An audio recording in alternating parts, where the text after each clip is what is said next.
My second question is, do men judge you if you have sex on the first date? Or does it depend on how attractive you are to him and the chemistry you guys have? And will he be able to take you seriously, even though you guys were intimate on the first date?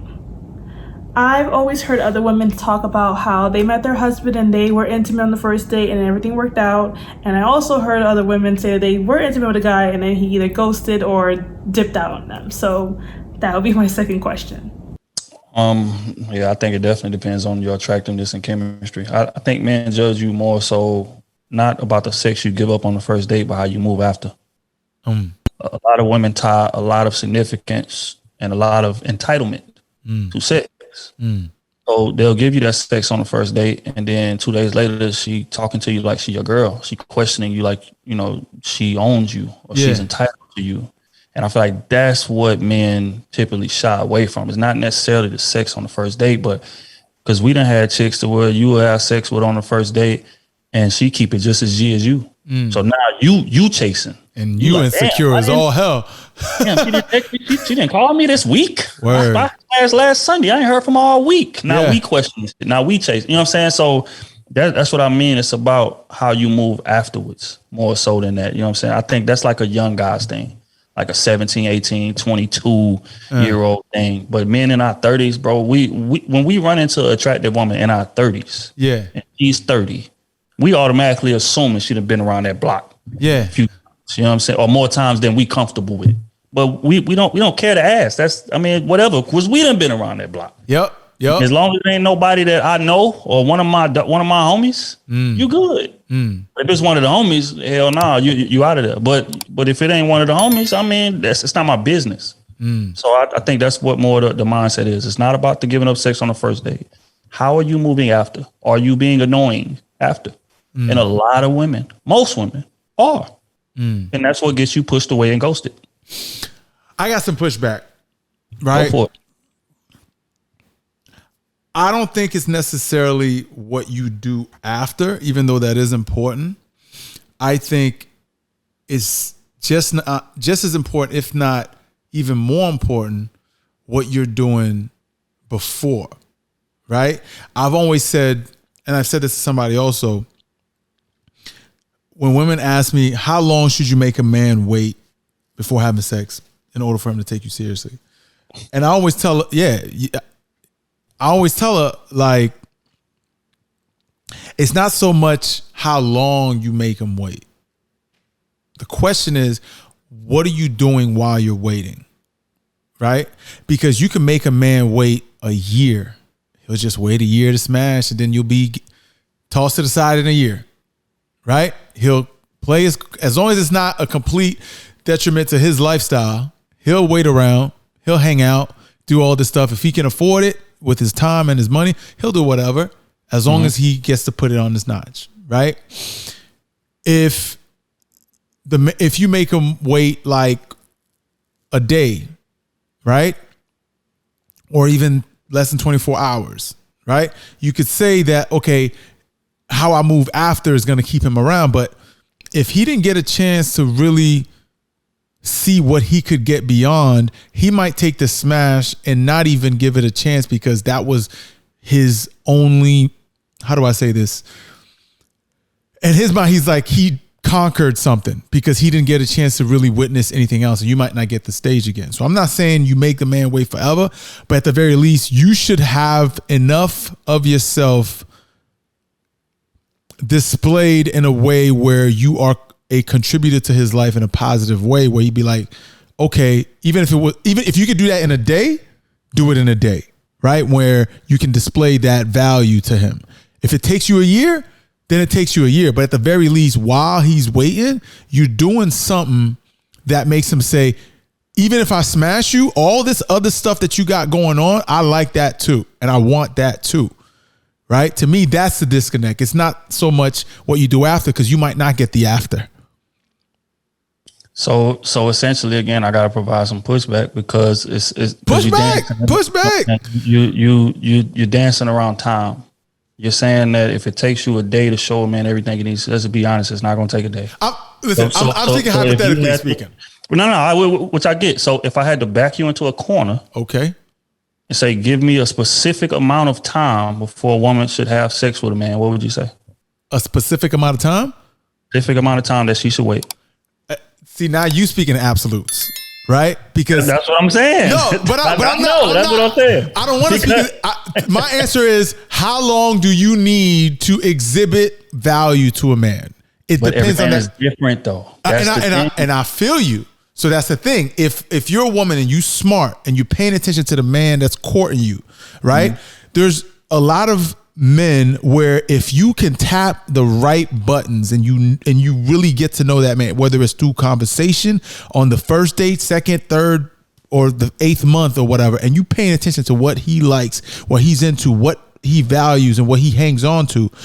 If you can accomplish that, if you have the skill to accomplish that in a day, that's your skill. But yes, to your point, most people don't have that skill. I've met somebody with that skill, and I was in a relationship with them. Okay, so yeah. I'm just saying, like, I smashed on the first night, but then I had such a great time with the person, and she was so cool, and she looked out for me in so many different ways on the first date. I was like, you gotta be, you know what I'm saying? But that's just what I was connected with, right?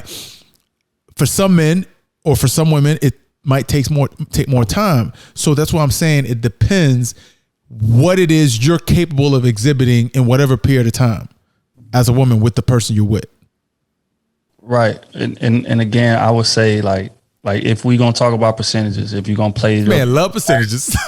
I do because again, we can't speak in absolutes, and I like to. I know a lot of people say, "Oh man, what you're saying is anecdotal," but I disagree. If you ask any man, you know, he would say the same thing. We are driven by our ego. Okay. So the whole point of conquering her that you spoke about earlier, like you can only conquer somebody if you are able to dictate the board after the smash. But if you smash her and she's still dictating the board, we don't feel like we've conquered her yet. We feel like, oh, she still feel like she in control. And most men have ran into one, well, I ain't gonna say most men. A lot of men have ran into a woman to where even, you know, when we was in our thought days, whatever, hey man, I ain't really looking for no relationship. And she say, well, I ain't looking for one either. Cool. And when, as a man, when you hear that, you plan the percentages because we are very analytical. We are very logical. So you plan the percentages. Yeah, she's saying that, but eventually she gonna fall. But a lot of men have ran into a chick who didn't fall, who stuck to the code. Like we had the sex and she just kept going with her life. And every now and again, she'll tap back in and, hey, what's up? Can we do it again? Da, da, da. Cool. You do it again. And you think, all right, bet, I got it now. She reached out to me. Da, da, da. And she had sex and continue to go about her life. And you don't. But is that making her more attractive to him? Yes, it is. Very much so. Especially if you are a man that are used to getting a lot of women and are used to being able to control women like pieces on a chessboard. When you run into that type of chick, it's like, what the fuck is going on? What am I not doing? And that's gonna make you go back to the drawing board. So now I'm intrigued by you. And that's not necessarily saying that as a woman, like you have to ghost him or anything like that. That's saying just don't become entitled and become annoying, and your chances will elevate at an exponential pace. But most women tie sex to feelings or tie sex to relationships or tie sex to. They have a lot of reasons to though. Sure, but and that's the mistake that they make, and that's why they end up. Is it a mistake or is it biological with all the hormones being exchanged during sex? Like, what are we talking about?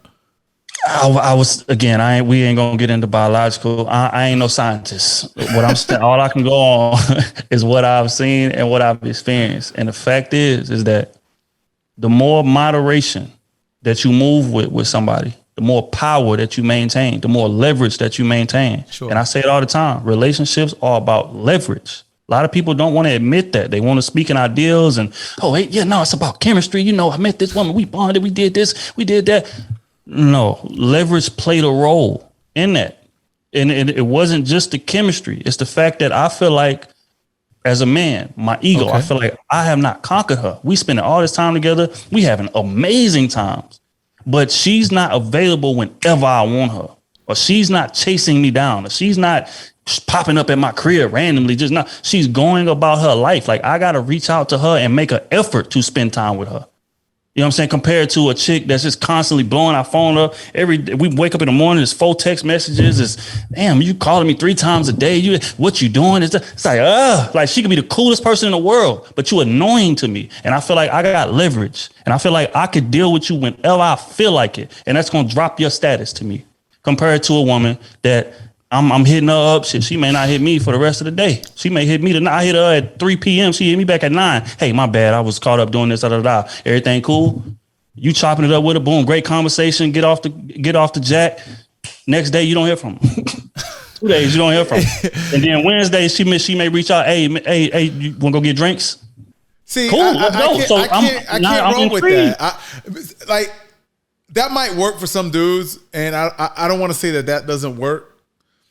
But I think to your point, it's kind of like a catch-22. If you're a guy that got options, me personally, and this is just me, and if another dude has the same mindset, great. Like, if after I hit you, you're moving like that, right? Meanwhile, I have other things in the pipeline. I'm not necessarily making you a crazy priority, because a part of me feels like you are not someone who's capable of being connected, right? Like, you're somebody that was in it for the. That's not That's not entitlement. How's that entitlement? How's that entitlement? No. That's entitlement, and I'm gonna explain to you how, bruh. Right? This is a chick. This is a scenario we talking about. You hit her on the first night. I'm not necessarily talking about. No. That was the subject. That's what we talking about. So you hit her on the first night, and you said that because she's not essentially blowing your phone down, I didn't say she don't have to blow. Okay, or not blowing your phone down, but she's going about with her life. If she's not responsive, you are rarely hearing from her. If she's not, I'm talking about not responsive, right? Okay, well I ain't talking about not responsive. I'm talking about you made it seem like you hit her up, down. She don't hit. She what? No, I'm talking about a chick that's just not beating your phone down. She has a life going on. Even with the 3 p.m., 9 p.m. scenario I use. Hey, yeah, I got caught up at work. I was tied up, whatever the case may be. Everything cool. She wouldn't have that conversation with you right there. But you got to earn her.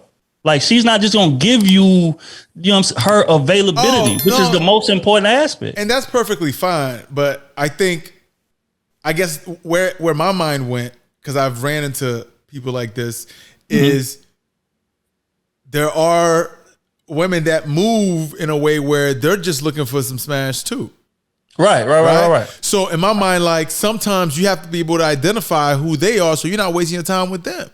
Sure. Right? So whenever I've seen a woman who's not moved or swayed by the fact that you smash and they just keep it moving, in my experience, that's often associated with someone where that's all they want. Right? So you don't have to blow up my phone. Right? You don't have to like hit me up with the good morning text every single day. That's just not what it is. But there are certain, if we're playing percentages, if 90 to 100% of the time we're only like connecting because I'm hitting you up, you're not that interested. You see what I'm saying? So again, I can understand why you would say there's like an entitlement if I'm like expecting you to be Google Gaga. No. You got to show some mutual reciprocity or interest for me to be like, okay, I'm going to invest more time in this, or just accept the fact that it was just a smash. Right. But in the scenario that I just gave, she hit you up for drinks. It was the next week. But she hit you up. Hey, okay. Go grab a drink. That's what I'm saying. So it's not like I missed that. She's just being evasive, but it's just like, okay, I need to see more effort from you if you want me to take you serious. I don't necessarily give that person necessarily more value than somebody who's willing to wait and exhibiting value before I smash. Like, to me, I could go either way, right? So question: if this woman that she's talking about right now, if she's available every time that you hit her, like every time, she's just always available. You can hit her 2 a.m., 1 p.m., whatever. Hey, what you doing? Come over. Hey, what you doing? Let's kick it. Hey, what you doing? Let's talk. And she's always available. She don't have nothing else going. You saying that that's not going to make her less attractive to you? Okay. See, now you're talking extremes. No, I'm not. You're talking extreme. Because that's the majority of women that you have sex with. That's how majority of them move after. What? That's a fact. That's a fact. Rarely ever do you have sex with a woman and she just keep it G after that. That's rare. Most women attach sex to entitlement, attach sex to us being an item now, even if we're not official, but we have a quote unquote understanding. That's how most women move. So again, most of those women are going to be available to you because they feel like you her man now. You know, we done had sex. We done linked on a deeper level. We done what they call that? So we got soul ties. So, bro, chill. I don't know. That's how most women move. That's real, bro. All right, listen. At the end of the day, there's definitely a line that is different for every guy. Myself, if I am hitting you up most, if not all the time, in my mind, you're not invested. I got options and I'm going to keep it moving because especially where I live in New York, women move different. And you got to recognize that if you spend your time trying to chase down these women, you're going to spend a lot of time wasted. Right. So that's just in my environment. It might be different in certain other environments, but I do agree with you that, yeah, if a woman has her own stuff together, it might look different in different environments. I just know out here, bruh, you got to read the flags ASAP. All right.